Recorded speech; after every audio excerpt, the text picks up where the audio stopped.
let's start off with the karakia. Tu tawa mai I runga, tu tawa mai I raro, tu tawa mai I waho, tu tawa mai I roto.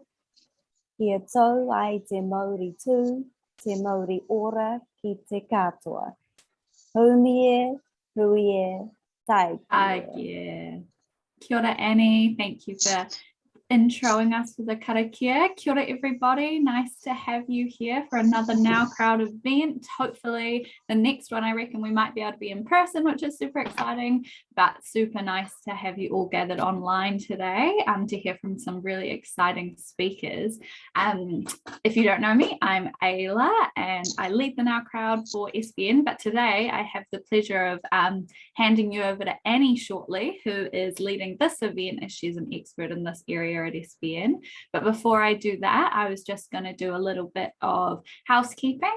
So if you could please keep yourself muted if you're not speaking. As usual, these Now Crowd events are really casual and we want you to feel that you can be as involved as you like. So we're going to have the speakers answer some questions, and then at the second half is going to be open for you guys to ask some questions. So throughout the start, if you want to pop questions in the chat, you're most welcome, or at the end, you'll have the opportunity to put your video on and ask questions like that. And yeah, this is also being recorded so that we can send it out to anyone who wasn't able to make it at this time. And also, if you do want to change your name on your Zoom to who you are and your business that you're from, it's just those 3 dots on your own image and rename, and you can change there. But before, yeah, I think that's everything from me, and I'll pass along to Annie. Great. Kia ora koutou. Really, really nice to be with all of you guys today. As Ayla said, I'm going to be hosting you guys for the next hour alongside of her. Thank you so much for coming, and thank you to our wonderful speakers who I'm absolutely fizzing to hear, and I'm sure you guys are too. First of all, I'll just say a little bit about me. Basically, my journey with sustainable fashion started when I studied fashion design at AUT, where I sort of discovered the beauty of a well-crafted garment and one that's built to last. From then, I went on to work at Ruby, where I worked in their production department, as well as sort of forming the bones of the ethical policy, which I really, really enjoyed. After that, I went to Steer Fund, where I managed the ethical fashion report for a few years. I then went to AS Colour and led their sustainable policy and their social impact. And now I'm at SBN, which is awesome. And most of my projects center around transitioning Aotearoa to a circular economy, which is a super cool area. But yeah, guilty as charged. I'm a bit of a sustainable fashion nerd, as you will have taken from that. Yeah, so I had an ulterior motive. I can't get enough of this stuff. But really the aim of this hour is to just chat about what actually sustainable fashion is, for us to ask our wonderful speakers some questions, and hopefully for us all to walk away feeling empowered, having some tips and tricks in our back pocket for how to be better advocates of sustainable fashion in our lives, in our workplace, with our friends and beyond. So yeah, that's about me, but enough about that. Let's jump in and ask our wonderful speakers to talk about what sustainability means to them in their story and in their work. Let's throw to Emily. Kia ora. I had a feeling Annie would throw to me first. We actually met back in uni when she was studying fashion. So I'm the co-founder of REME, a social enterprise primarily focused on period products and education, and just kind of a random angle to come at this conversation with, but our work at the moment is focused entirely on the garment industry. So we're working with brands and manufacturers to improve the health and working conditions for garment workers. And even throughout the pandemic, the past 2 years, we've actually done more than 1,700 foreign interviews with garment workers to understand their health better, And prior to COVID, we did a lot of intensive interviews to understand from a worker's perspective how they felt about their conditions and the environment. And so that's the connection to the garment industry from periods to there. Love it. And what sustainability means to me personally is often just that first-hand experience of understanding that caring about sustainability means caring for the poorest in society. And it's very hard for us to disentangle the two. So if we're working to serve the poor, we actually have to work for the environment too. I'm gonna add some complexity to this story as well, because I love a bit of nuance to the conversation. Please do. But what might surprise you is that workers, whenever we talk to them and we say, okay, what is your life like now, working in the garment factory to what it was like before, they always say it's better now. They can now afford 3 meals a day where they couldn't before. And when I ask them about the environment, what is the environment like in Bangladesh? The workers respond with how it's better now because there are more factories, which means more jobs. And when I ask them, what do you want to say to people that buy the clothes that you make? They always want to say, I want to tell them thank you because it provides me a job and an income so that I can have a better future. And this is just wanting to center the conversation for my part of the story is around the workers' experience, wanting to help humanize that conversation and perhaps center us where our privilege can actually make us blind to the real life experiences of workers, because there's a lot of nuance in this conversation. But if we want to juxtapose that very briefly with the answers that we see firsthand, is actually when you go to Bangladesh, the rivers there, especially going out to the garment factory regions, you see these big black stretches of water, and it's pitch black in color. And when you look at the edges of the soil, you actually realize it's not black, it's actually blue from the denim dye because the soils are dyed blue. And that's polluting the river so heavily, so there's actually no ability to fish anymore, which is the natural livelihoods. And so the traditional ways to live off the land is actually gone. So that's where we're really wanting to emphasize that caring for the environment does mean caring for people with limited incomes, because they have the least amount of options of where to live and what kind of work they have. The wealthy, you and I over in New Zealand, Aotearoa, we still have options right now. And many people in the majority world, they don't anymore, and they're living and breathing experiences of climate change and environmental degradation. We still have time to change that, but for a lot of people, it's their lived experience right now. That's kind of the end of my spiel of what it means to me. Thanks, Emily. That's it's pretty harrowing, to be honest, to hear about the real life impacts, but extremely important to know what's going on the ground, to add complexity, because as we know that this isn't a black and white issue.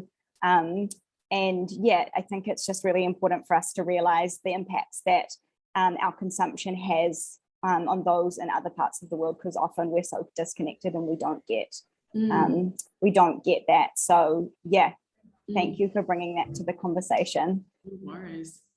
If we could throw to one of our other speakers, maybe Kule Wong, if I could throw to you, we'd love to hear about your take on what sustainability means to you, and how it has played into your story and your work. Yeah, sure. Kia ora everyone, thanks for having me. So yeah, I guess my background has always been in social impact and sustainability generally, but I did always sort of have a big passion for the fashion industry as well, sort of toyed between going to fashion school or going to law school, and ended up doing law, but always had this love of the fashion industry, and on the side would do a few kind of projects and entered a few competitions during Fashion Week and things like that. And then about 8 years ago I moved to the UK, and really I kind of went there wanting to work in the fashion industry, and then sort of found myself back in the social change space. But working for the Ethical Fashion Group, which is an industry organisation that some of you may have heard of. It came out it was called the Ethical Fashion Forum. And then eventually we also launched a tech platform called Common Objective.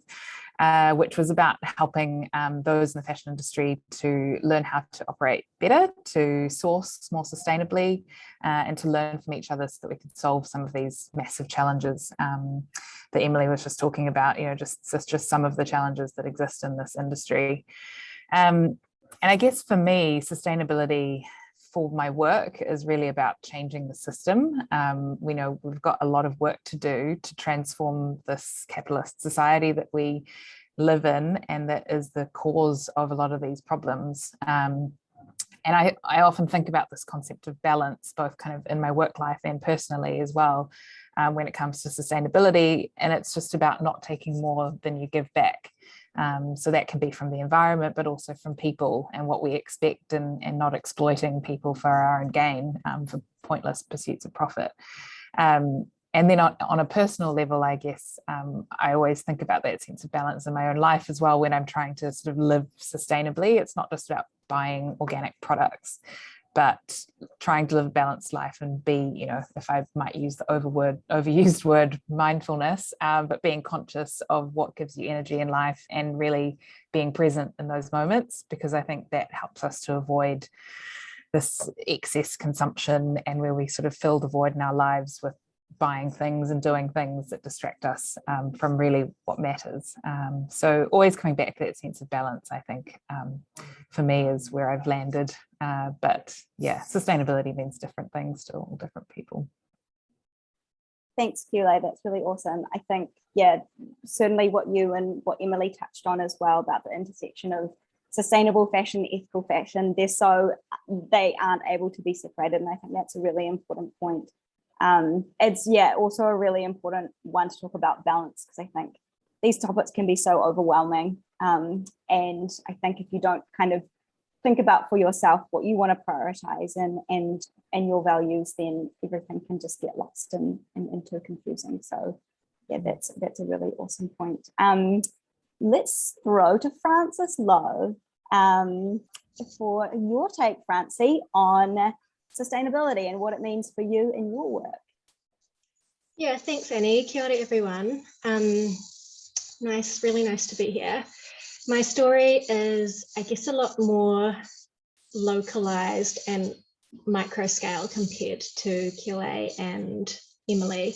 But just a little bit of background to me and my work. I've worked in the fashion industry for 11 years now, and I started off working with Annie at Ruby, and then in 2016 I ended up moving to Shanghai, and I got a job at H&M as a product developer in their Shanghai office.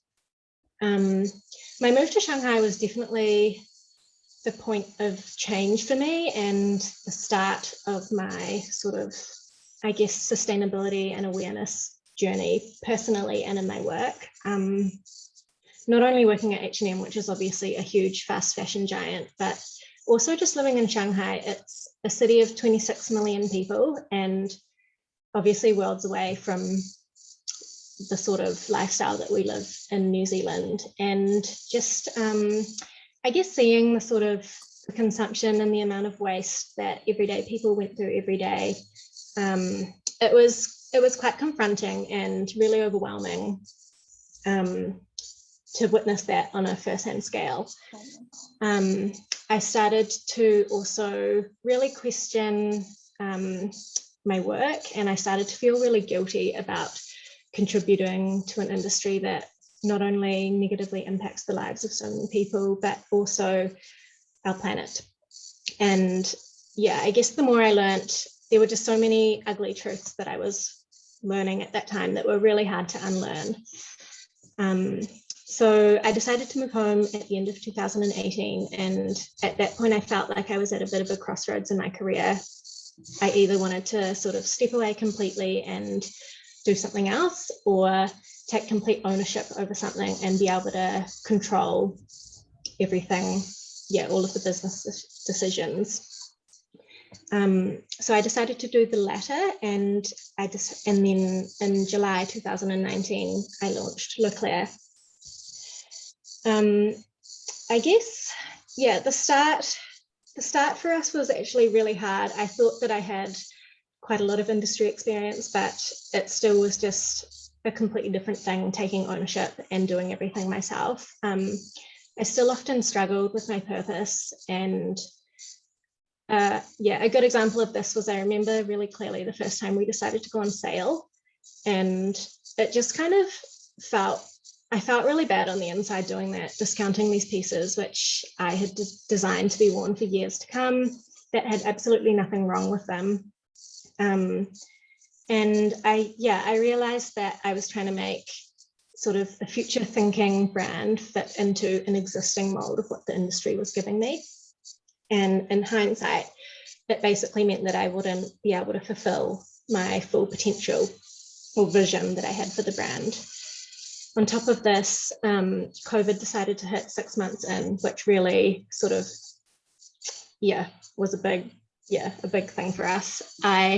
At that point, I still didn't have a huge online following, and so I was freaking out about sales, let alone, keeping up with the rat race and designing and producing an entirely new collection for 4 months down the track. I decided to take a step back and skip a season, and instead test an idea that I'd been mulling on for ages in the back of my mind, which was to do a small pre-order only run of one of our pant styles. This basically meant that I would take orders up until a certain date and then just produce them to order afterwards.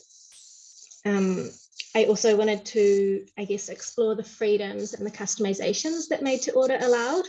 So this pair of pants in particular, it had a split at the hem, which, if you're a short person like me and always need to shorten their pants, if you can imagine, shortening that with the split at the hem, it basically meant that the proportions would look visually off. So I thought that was a good style to test it with. Made to order basically meant that instead people could give me their actual height, and then I would be able to make it to the perfect length for them to begin with. And as well as this, for pre-orders, I could also offer sizes outside of our usual size 6 to 14 size range. I remember, not long after I launched that, I got a message from a new customer at the time, and it was something along the lines of, "Oh my gosh, I'm 6'2" and I have struggled to buy pants that are long enough for me my entire life. This is amazing." And I think when I received that, I knew I was on something. If, I couldn't buy pants that fit me and she couldn't buy pants that fit her at the other end of the spectrum, there must be so many people who had the same issue. I guess from that point, I sort of bravely or naively decided that I would put 100% of my energy into transitioning my brand to 100% made to order going forward. This meant that it would be a zero waste model that encourages intentional purchasing. For me, there'd be no guesswork with size breakdowns or quantities. Would be completely size inclusive, and in terms of excess clothing waste, we would have the smallest possible environmental footprint, because I knew that every piece that I was making already had a home. The final thing I want to say is education has always been really important in bringing our community along with us. And like the other speakers have said, what I realize is that the more work I do around this, the more work there is yet to be done. As a customer, there's so much to be overlooked when you're buying a piece of clothing. Not only it's the who made my clothes, but also as a customer, what are you paying for, whether it's $10 or $1,000? Where exactly does your money go? Amongst other things, Made to Order really advocates for honest pricing, as we basically don't need to inflate our margins to account for discounting or sales at the end of the season. Instead, we decide to offer a smaller margin to begin with, and we never go on sale. As much as I was trying to educate around this, I still felt like there was a lot of disconnect here, because at the end of the day, our customers would see our price tag and then make their own assumptions about it. And I basically came to realize that the only fair way that our community could make their own well-informed purchasing decisions was to show them exactly where every cent was spent for us. And so about a year ago now, I decided to launch our cost transparency project. And basically for all of our made to order pieces now, you can see online exactly where all of the associated cost breakdowns are spent, from fabric to sewing to marketing to website fees, as well as our own margin, which makes up the final retail price. It basically leaves no place to hide and shows the true cost of a slow, locally made garment. I guess my belief is that if people can see how much time and love are put into my garments, it will encourage their belief in helping to change the system. So yeah, that's basically where I'm at now with Leclerc. We'll always be a work in progress, continuing to educate through clothes. I think that the power of sustainability is that all people and all industries have a responsibility to do better, as well as brands and consumers. So like every single individual, the values and the principles will always be the same, even if the end product is different. Yeah. That's awesome. Thank you, Frances. So much in there. And yeah, as a fellow shorty, I really appreciate the ability to be able to get my pants tailored, because that's a problem I always have. But yeah, just really appreciate you unpacking your journey and really addressing like the mindset shift that has to happen if we're going to be adopters of a sustainable model of fashion. Yeah, thank you guys that you all sort of provided a really different and interesting insight into sustainable fashion. As we can see, there's sort of no one definition of sustainable fashion, but I'm kind of keen to get into it a little bit more. I think there's so much noise that goes on around it, and I'm quite keen to bust some myths. So I want to open it up to all of our speakers, and also a reminder, if you guys have questions, pop them in the chat. We'd love to ask them. But for our first question, I want to ask, what do you guys think is the biggest myth or misconception about sustainable fashion?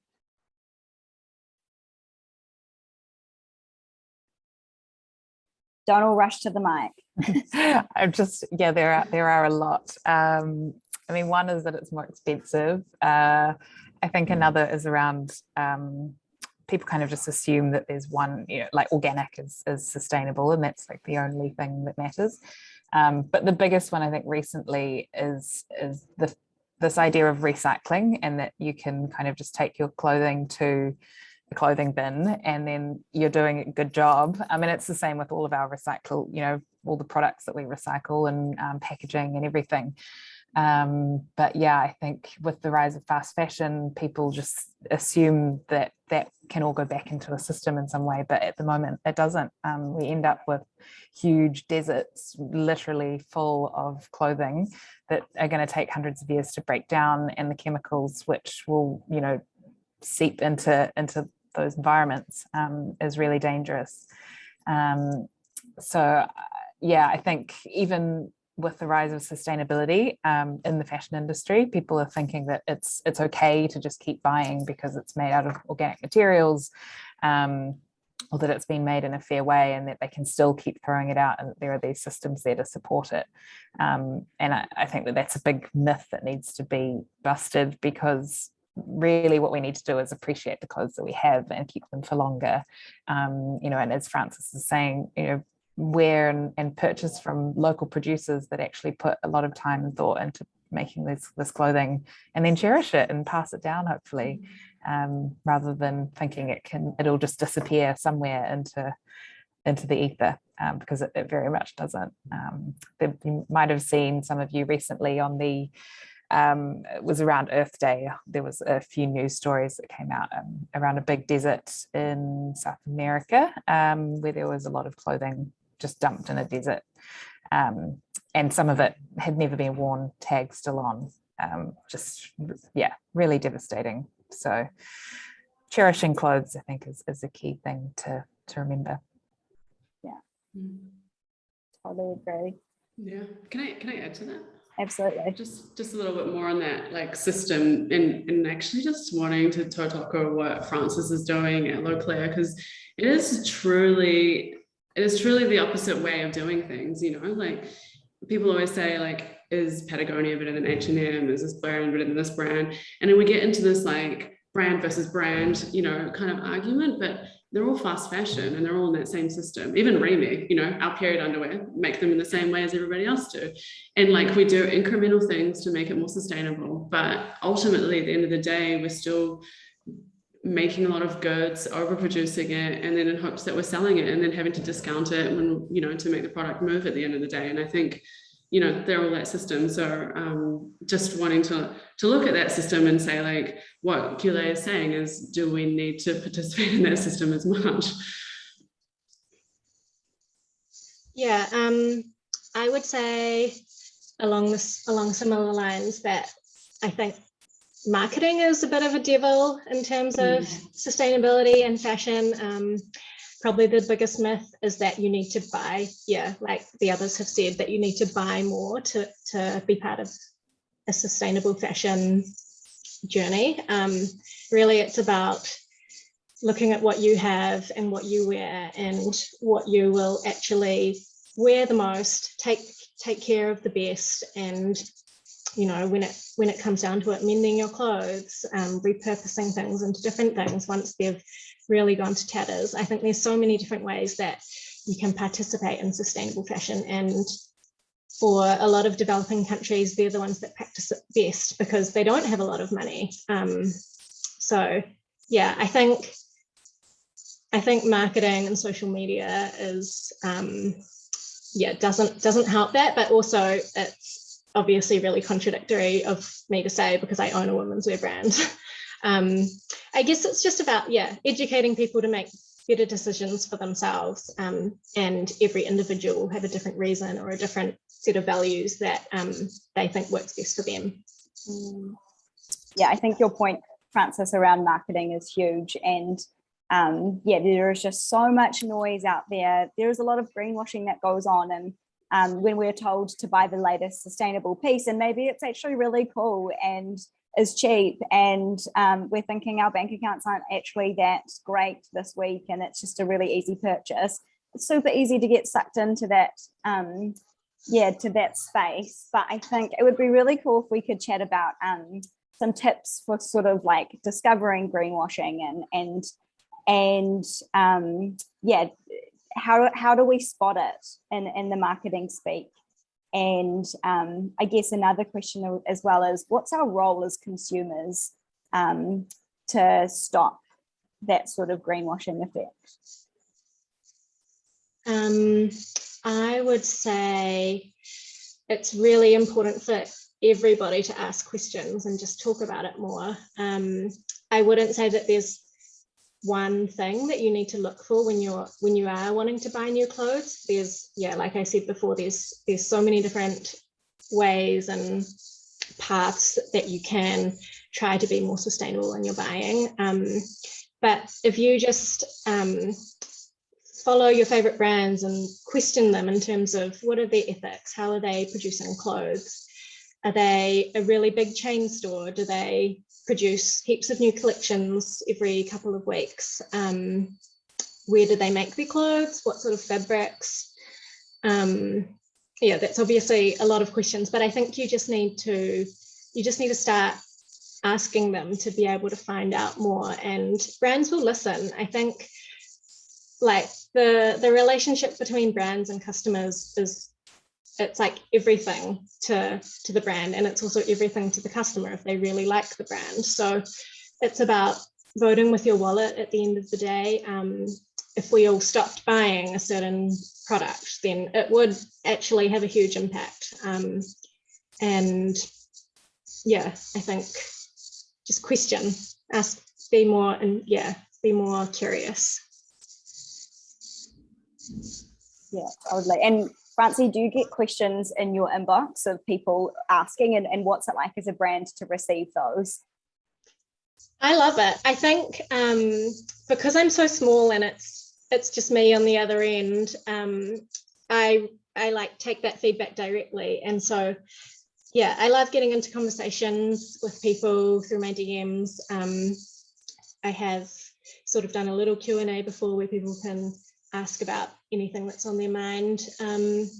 At the moment, most of my questions are to do with, I guess people are really interested in the sort of customization side of made to order. So people were, really interested about fits and measurements. And, the great thing is like, not everyone is a standard size that we've just come up with in this traditional sizing system. So people can just give me their measurements. They might be in between sizes. They might be really tall through the bust, but have shorter legs, or, like every single body is different. And I think the amount of questions that I'm getting through on that really shows me that traditional sizing is so sort of archaic.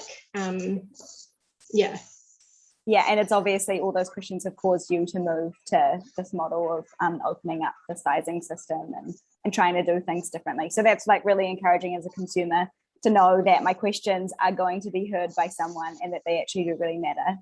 I think something you touched on, Frances, was the fabrics that we buy, and we've talked about behavioral change and mindset, but I think it'd be really cool to discuss things like fabrics and certifications, and what are the little nuggets that we can look for that sort of indicate to us that a brand may have done a little bit more work around where they have made their clothes and what fabrics they've used and all that sort of thing, to kind of signal to us that it might be a little bit more sustainable than other brands. Maybe Kule, if I could throw to you. Yeah, definitely. I think, so I forgot to mention that now I'm back in New Zealand. I actually work for B Lab, which is the organisation which looks after B Corp certification, which you might have heard of. So Patagonia is probably like one of the biggest apparel brands globally that's certified. In New Zealand, we've got Kathmandu, some other smaller clothing brands also in the pipeline, but it is challenging for smaller brands to get certified. It can be expensive, very time consuming. If they have certification, awesome. B Corp is a very holistic kind of business certification, so it looks across everything from the way you treat your employees to your supply chain, what your environmental footprint is, and how you kind of track and improve all of those metrics. But definitely for bigger businesses, especially the fast fashion ones, they can afford to be certified, and their products can afford to use, they should be using fair trade and organic, certified organic where they can.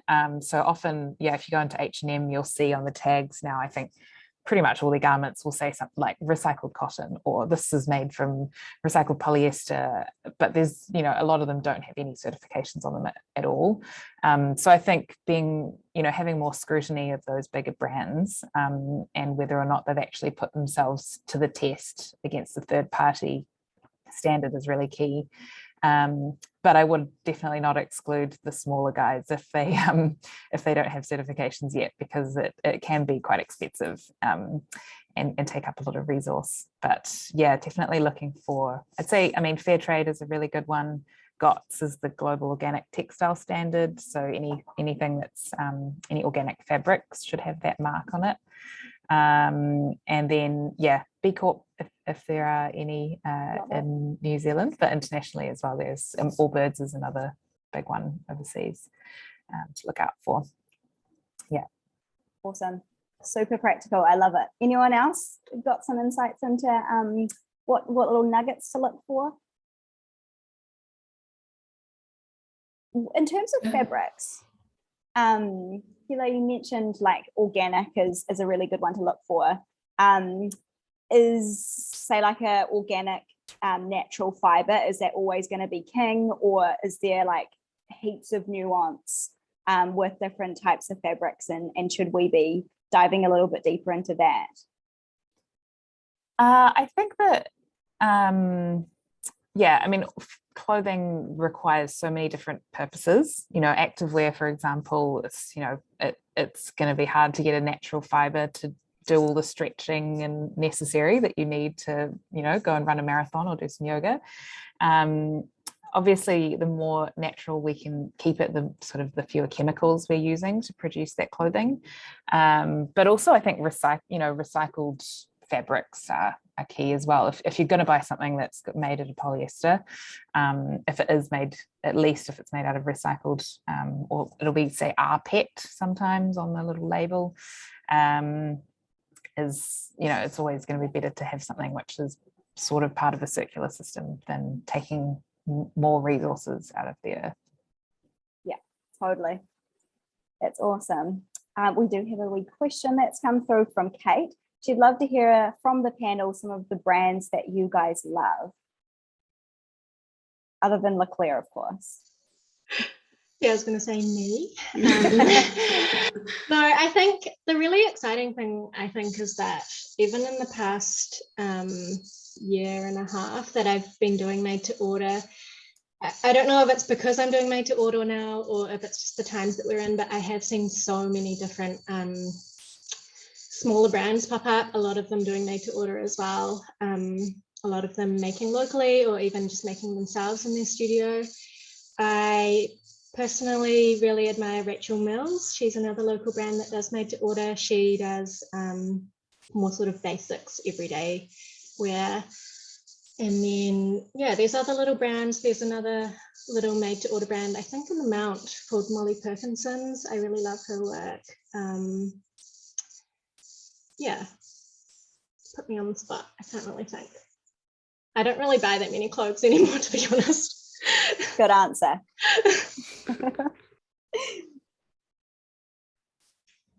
Yeah, I mean, just to add to that, I think buying made to order and those sorts of things are more expensive. So for myself, I kind of look through 2 seasons, so winter or summer, and then I'm like, what items do I actually need in my wardrobe for this season?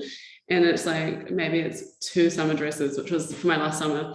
And that's my entire, so then I can actually spend a lot more on the clothing budget, because I'm like, I'm committed to only having two new dresses, and then I will work really, really hard to find the most beautiful 2 dresses.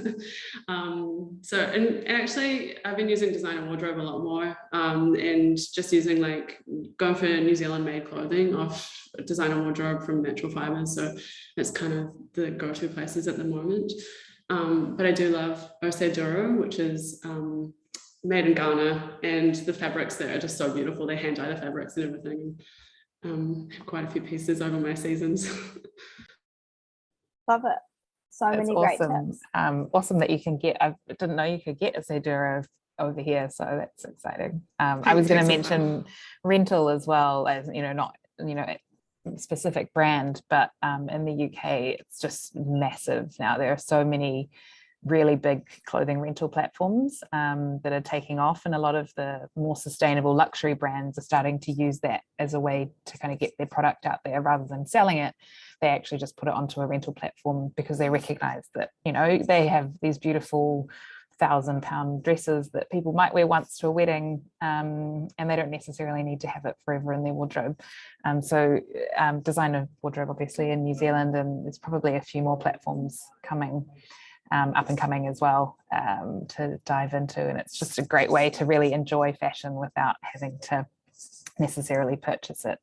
So yeah, definitely I would check that out. Very good point.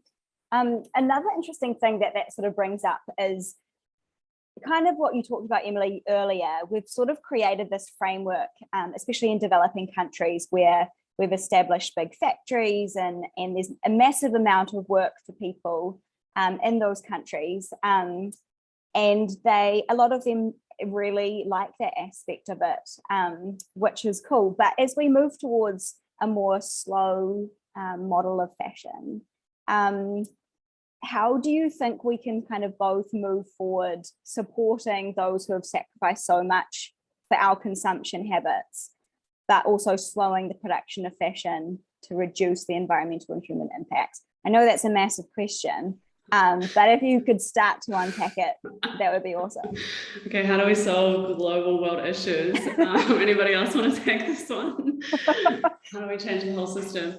I mean, to be honest, if you pay people more, they don't have to work as much, and that's a huge thing. Is that in a factory they build in overtime always in their production, because they're always going to overproduce more than because that's what the brands are asking for.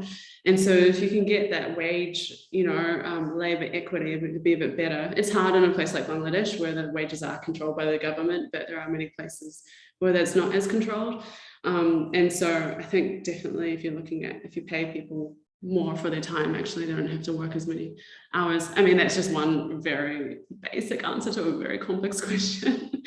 But it's a good one. And yeah, and I definitely think like, yeah, when it comes to work or livelihood, like one of the main things that we found is people's home and living expenses are actually the part that's being that is subsidizing our cheap clothing. So if you look at all the different things on a living wage scale, so the anchor methodology, and it says how much people should be spending on food, on health expenses, on education, on living. It's always the rent. When you ask people how much they're spending, it's always the rent that is significantly lower on the living wage kind of metrics. And so you think about it quite literally, they are subsidizing our cheap clothing by poor substandard living conditions. So I mean, that's another thing to be addressed as well. But you know, many complexities to that we could go into now. We could, yeah. And this is something that we can continue to unpack as well. I don't know if anyone else wants to add anything to that. Yeah, rather huge question. Yeah, I think it's also about meaningful work for the people in the supply chain as well. You know, with the Industrial Revolution, we've just made it really easy to create these big production lines, and even though it is providing work and pay for people, it's often quite low skill, very repetitive, and you know, not that enjoyable a lot of the time, sewing the same seam on a pocket 1,000 times a day. So if we could slow down and, as Emily was saying, you know, pay these people more and train them in more highly skilled production, you know, that gives them better skills and training for the future, and a better livelihood as well as maintaining jobs. Yeah, I think that's super important. And something that a lot of brands raise as well when talking about, you know, the question of paying people more. It's like, well, that's fine, but we're going to have to raise our margins. And I think in the chat, Sophia's brought up a really good question. With the cost of living rising, how can families at the lower end of the socioeconomic scale access sustainable clothing? For example, a 5-pack of Bonds underwear is $35 versus one pair of sustainable underwear for $39. That's a real issue, and how do we address that? Another great big question, guys. I can just quickly jump in. I know from speaking with a lot of suppliers that we've worked with, a lot of the time, you know, the cost of organic cotton, or for example, doesn't necessarily have to be more than you know, non-organic, but it's the demand that keeps the prices high, because they don't have enough, they can't produce enough to make enough money off, you know, as much as they would sell just regular cotton. Hence the prices end up being higher to the brand, and then the brand puts that on the consumer. So if we can normalize, you know, more high quality products, and then, you know, if all organic sold was all cotton was sold was organic, then I think the prices would come down, that, you know, on the consumer end. Unfortunately, we might need government and legislation to step in to get to that point, but that's the end goal. Yeah, hopefully. Yeah. Cool. Yeah, I guess touching on what we've kind of talked about before, there isn't just one way to participate in sustainable fashion. So, and I do understand that it's really hard if you're at the lower end of the socio-economic scale. I think it's about, I guess, looking at what's in your wardrobe and seeing exactly how you wear things, how often you wear pieces, and how long they last. And then quite often with myself, it will sort of be like a cost per wear situation where, you know, you don't always have to go out and buy this sort of price range item, but it's about, I think it's about making whatever's in your range work the best for you and work the hardest for you, so that you're keeping it in its life as long as possible. And yeah, like Yule said, sometimes organic fabrics aren't actually a lot higher than traditional conventional cotton or that sort of thing. I think that one thing that makes my prices quite high is being locally made and being made to order. Would be the two largest things.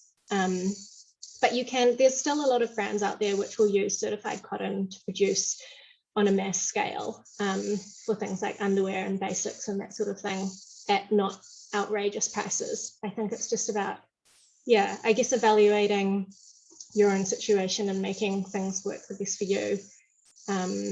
Repurposing, also mending is really important. I think that the reason why people might not wear or utilize their wardrobe the most is for like really basic reasons, like a button missing or something, and then that jacket might just sit in their wardrobe or get chucked out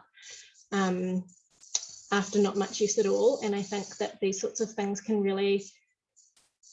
skills, I guess, can really not only preserve garments and let them be worn more, but also it's a really important life skill for that sort of human connection to your clothing, so that we can value it more. And I think when we value things more, we will actually put more care into the sustainability side of things and making it last.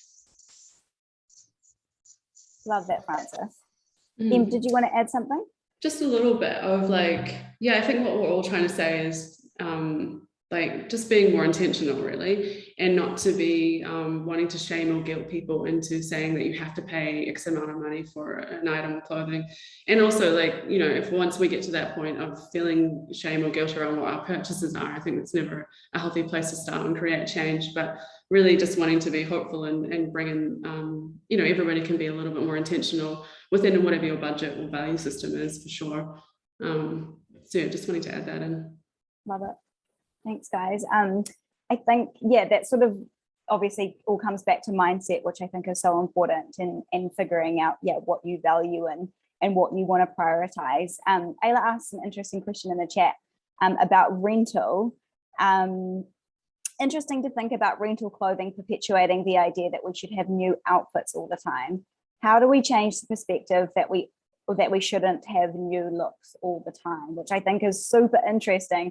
It's like we've kind of created this system that is slightly better for the environment, but like it's not really changing anything with our mindsets. What do you guys think about that? And do you think there's a better alternative? And what would it be?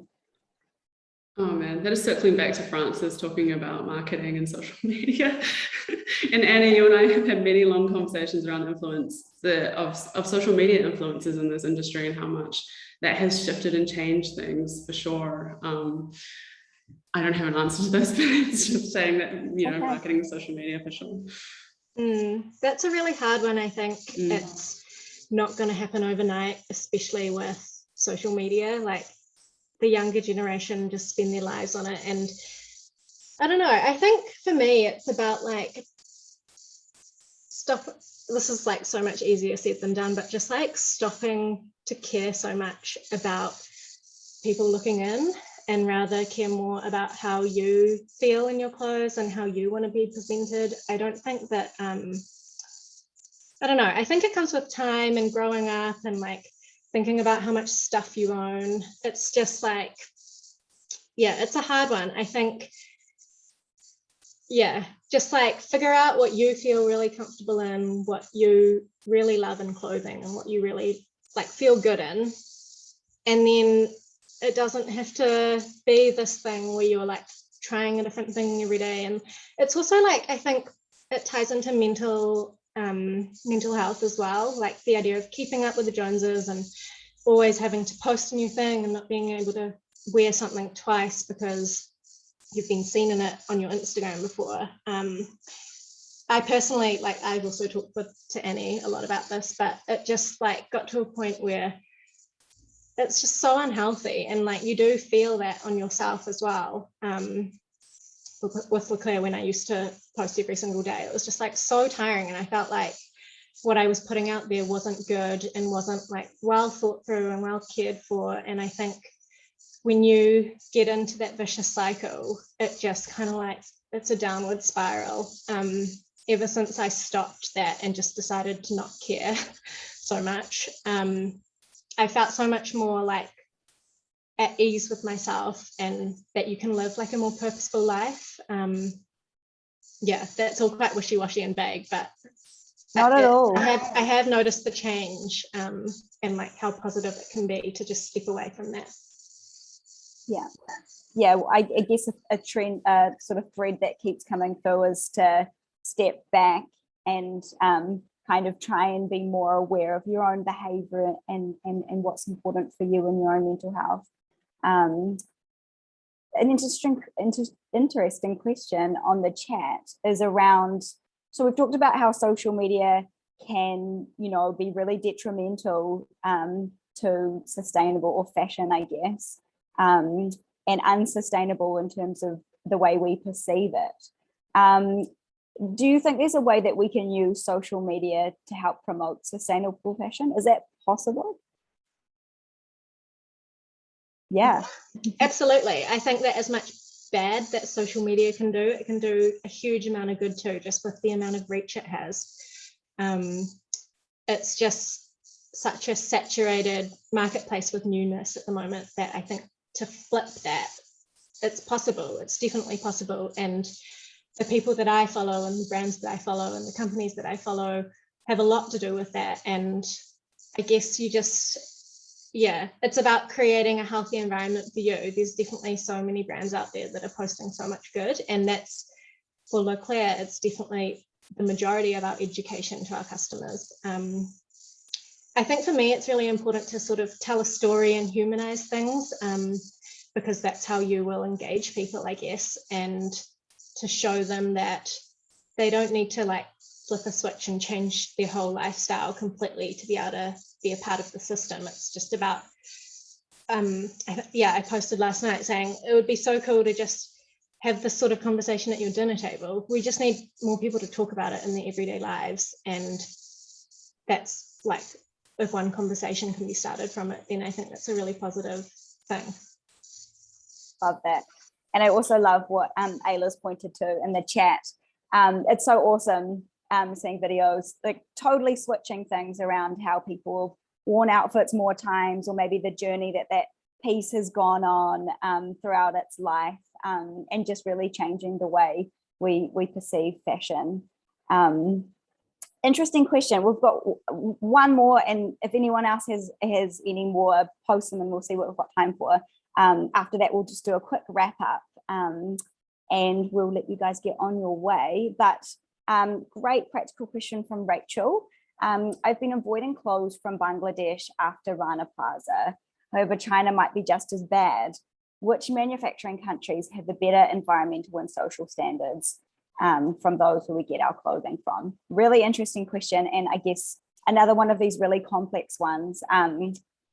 Is there any way we can sort of dissect that question and pull out a few tips for people when it comes to source countries and what you should be looking for?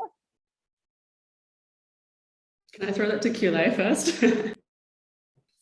It is really tricky. I mean, there's terrible practices in the United States, which you would think, you know, should have good labour standards. So I think for us to buy made in New Zealand, we've probably got a good chance that it's, you know, someone's been paid fairly. I think there's probably less slavery happening in New Zealand than there might be in some other countries around the world. But maybe, you know, just asking the brand about, you know, where it's made, the actual factory. A lot of them actually publish their factories now on the website, or, you know, if they come back cagey about telling you where it's made, then that's probably, you know, sort of cause for alarm bells, and you know, maybe you start looking elsewhere. But just asking them about the actual factory, and then that factory might have a website. You know, a lot of them are quite good at marketing themselves these days online as well. The suppliers are getting more visibility in the industry, and you could go to that factory's website. You can look at their, you know, their workers' policies, their environmental policies, whether they've got any certifications. You know, it feels like a lot of homework to do as a consumer, but if that's something that you're really passionate about and interested in, I think you can find out that information through the brand.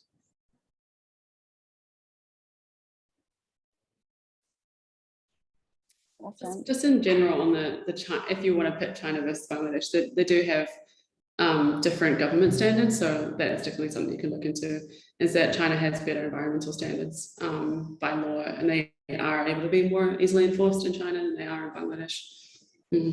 So those are some of the things you could consider too.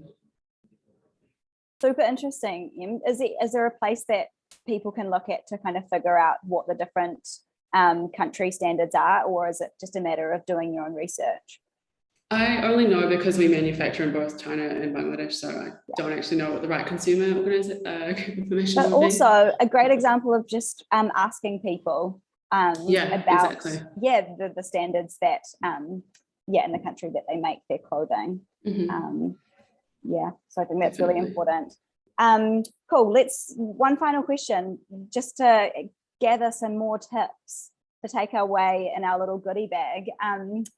As consumers, what's one thing that we should be looking for to make sure our purchases are truly sustainable? It's a massive question again, but if you just have one thing that's just a quick little nugget that you could share with us to help us go on our merry way, that would be fabulous.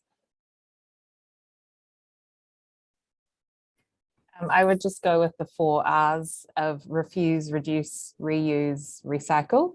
In that order, and think about, first whether or not you need it, then can you buy less, higher quality, less stuff, and then reuse, can you reuse something that you've already got, or recycle, buy it secondhand or borrow off a friend. So the 4 R's that, if you Google the 4 R's, you'll find it. Beautiful, love it. Thank you. Frances? Struggling to think of one thing. You can have a few, that's fine. I personally really like looking at care labels and looking at the fabrics that are used. I always look at care labels before I buy something. It tells you quite a lot about, obviously, the fabric, but how you wash it, which has a huge impact environmentally as well. So yeah, I like to think of like having natural fibers on my skin as just like both good for the environment and good for me to wear. So yeah. Cool. Frances, you and I used to make the care labels at Ruby. Does your love of care labels perhaps come from that? Oh yeah, it's a long-lasting love affair. Any thoughts? I have 2. One is sizing is often a major reason you don't wear something in your wardrobe. So looking at your wardrobe, what doesn't fit, and getting that tailored. That is definitely one of my number 1 tips. There's lots of tailors around. I'm always like looking around Auckland to find new ones, and they're usually just like, mum and pop kind of like places where somebody's just got a sewing machine. So I love that.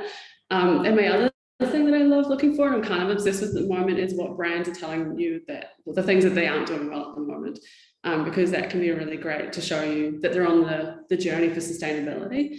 A lot of people tell you what the good things they're doing, but are they honest and transparent about the stuff that they're working on? I think that's a really good tip. Yeah, huge. That's awesome. Thank you so much. Cool, guys. That's all we have time for. But I just want to say a massive, massive thank you to our speakers, Frances, Kule, and Emily, for taking the time to chat with us, for really thinking through like all of these very complex questions. And yeah, I just want to celebrate the work that each of you are doing in your different spaces. Everyone go and check them out, see what they're up to. And I hope that everyone has come away with some tips as to how to be a better advocate for sustainable fashion. I will just double check. Ayla, do you have anything that you need to say, any notices, that sort of thing before we wrap up? Just a huge thank you. I know that all of the Now Crowders would have really enjoyed that, and the people who'll watch this afterwards, that was really, really interesting and insightful. And yeah, hopefully we'll see everybody in person next time, and would love to have you ladies at our next Now Crowd event as well. So just big thank you from us. Cool. And also we're hosting a circular economy workshop next week. Thank you, Kate, for the reminder. Go and sign up to that. It's going to be awesome. Yeah, I can't say anything more than it's just going to be fantastic. So absolutely go and sign up. Cool. I'm going to close this off with a karakia. Thanks again, guys. Thanks for joining us. Thanks to our speakers. And we'll see you again next time. Unahia, unahia. Unahia ki te uru tapu nui. Kia wātia, kia mama, te nāko. Te tinana, te wairoa, ki te ara tangata. Koia rā I rongo, pake irihira, ake ki ronga. Kia tina, tina. Puie, tai kia. Kia kite. Kia kite.